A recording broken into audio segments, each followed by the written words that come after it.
চেষ্টা করছিলাম একটু তরমুজের জেলি করার, আর এই তরমুজের জেলি করতে গিয়ে কী ঘটনা ঘটলো খুবই হাস্যকর ও মজাদার। তো যাই হোক, সম্পূর্ণ ভিডিওটা দেখুন, মজা লাগবে। তো প্রথমে আমি বাজার থেকে খুব সুন্দর একটা তরমুজ কিনে নিয়েছি। তরমুজটা যদিও খুব বেশি একটা মিষ্টি ছিল না, আমার তেমন একটা পছন্দ হয়নি, তারপরও আমি নিয়ে এসেছি। তরমুজটা কিনতে গিয়ে বারবার মনে পড়ছিল তরমুজের ভাইরাল কথাগুলি, মধু মধু কিরে কই কই। তো যাই হোক, মজার বিষয়। তো প্রথমে আমি তরমুজটা এখানে আমি সুন্দর করে কেটে নিচ্ছি। আর তরমুজটা আসলে মাঝখান বরাবর কাটা দরকার ছিল, একটু গোল টাইপ করে। যেহেতু আমার ওরা মাঝখানে কেটে দিয়েছে, যার জন্য আমি এভাবে লম্বালম্বি করে কেটে নিয়েছি। আমি যে জেলিটা করব, আমি এই তরমুজের সিল্কার মধ্যেই করব, যার জন্য এখান থেকে আমি তরমুজগুলি সুন্দর করে উঠিয়ে নিচ্ছি। আমি আবার জেলিটা এটার মধ্যেই ঢেলে দিব জেলিটা করার পরে। তুমি আস্তে আস্তে এখানে সুন্দর করে তরমুজগুলি উঠিয়ে নিচ্ছি একটু সুন্দর করে। ভিডিও শেষে আমি বলবো আসলে কেমন হয়েছিল।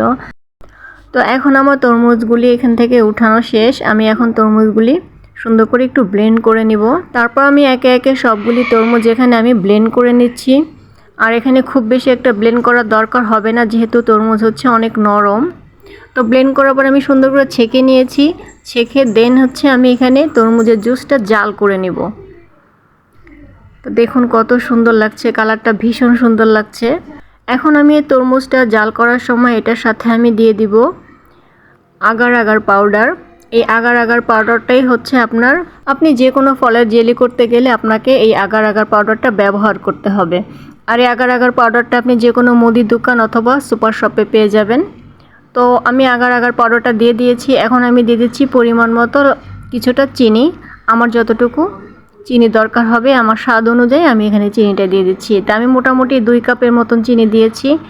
তো এখানে চিনি দিয়ে আমি জাস্ট সুন্দর করে একটু নেড়েচেড়ে দিচ্ছি। আর সামান্য একটু লবণ দিলাম, জাস্ট একটু স্বাদের জন্য। এটা না দিলেও চলবে, এটা আপনাদের ইচ্ছে। তো এখন আমি এটাকে ভলক আসা পর্যন্ত আমি এটাকে নাড়াচাড়া করব।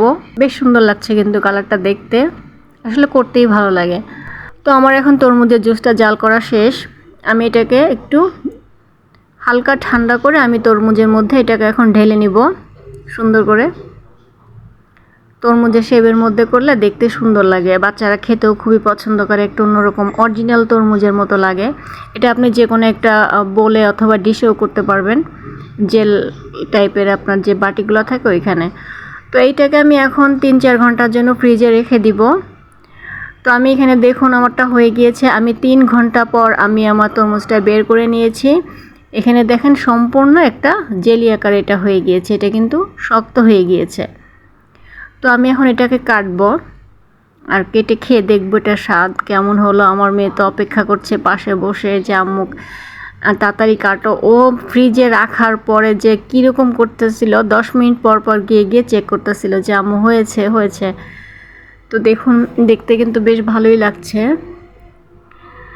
তো এখানে আমার একটা সমস্যা হয়েছে, আমার মানে ফিনিশিংটা ভালো হয়নি। আমি যে ছেঁকেছি আমার ছাকাটা ভালো হয় না, যার কারণে একটু অন্যরকম দেখাচ্ছে। আর এটা ছিল আমার প্রথম তরমুজের জেলি করার ট্রাই। যেহেতু প্রথম সেহেতু একটু ভিতরে ভয়ও ছিল, কীরকম হবে, কীরকম টেস্ট হবে, কীরকম খেতে হবে, একটা অন্যরকম আগ্রহ ছিল। আর আমার ছোটো মেয়ের ইচ্ছে ছিল যে আম্মু তরমুজের জেলি করো। ওর ইচ্ছে পূরণ করার জন্যই আমার এই জেলিটা করা। তো এখন আমি কেটে নিচ্ছি, আর সম্পূর্ণ ভিডিও দেখুন আসলে কীরকম স্বাদ হয়েছিল সেটাও আমি বলবো। তো এখানে আমি সুন্দর করে কেটে একটু আমার মেয়েকে দিয়ে একটু টেস্ট করাচ্ছিলাম। আমি তো মনে করেছিলাম ও তো খেয়ে খুবই খুশি হবে। তা আমার ওর চেহারা দেখে আমার কাছে মনে হয়েছে যে খুব বেশি একটা টেস্ট হয়নি, ওর কাছে ভালো লাগেনি। তা আমি এখানে একটু সাজিয়ে গুছিয়ে নিচ্ছি। দেখতে কিন্তু বেশ হয়েছে। আমি একটু সুন্দর করে এখানে একটা শেপ দিয়ে নিচ্ছি। তো যাই হোক, এখন আমি বলি তরমুজের জেলিটা আসলে কেমন হয়েছিল। তো যারা ভিডিওটা দেখেছেন সবাইকে অনেক অনেক ধন্যবাদ। তো এখন আমি বলি আমি যে এইভাবে করেছি, আসলে জেলিটা খুব বেশি একটা মজা হয়েছিল না, ভালো লাগছিল না। আমার কাছে একদমই ভালো লাগেনি, পছন্দ হয়নি। আমার মনে হয় এই তরমুজটা জাল না করে সরাসরি কাঁচা যে জুসটা আছে ওইটা দিয়ে যদি আগার আগার পাউডার দিয়ে আপনারা জেলি করেন, আমার মনে হয় সেইটা বেশি ভালো টেস্ট হবে।